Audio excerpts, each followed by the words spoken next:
Diamond Harbour Trinamool প্রার্থীকে সঙ্গে নিয়ে ভোটের প্রচারে শামীম আহমেদ। আসন্ন বিধানসভা নির্বাচনকে ঘিরে জোর কদমে রাজনৈতিক প্রচারে নেমে পড়েছে রাজনৈতিক দলগুলি।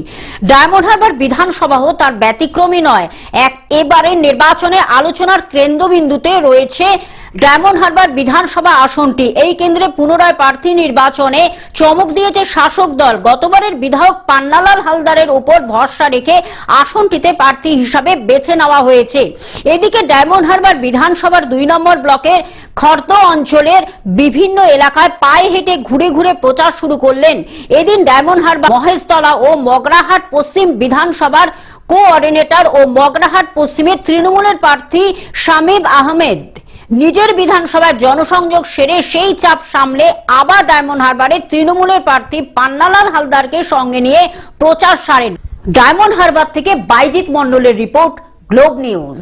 এখন থেকে গ্লোব টিভি দেখুন আপনার স্মার্টফোনেও। গুগল প্লে স্টোর অথবা অ্যাপল স্টোর থেকে ডাউনলোড করুন গ্লোব টিভি লাইভ অ্যাপ। এছাড়া জিও টিভি অ্যাপ থেকে দেখুন গ্লোব টিভি লাইভ।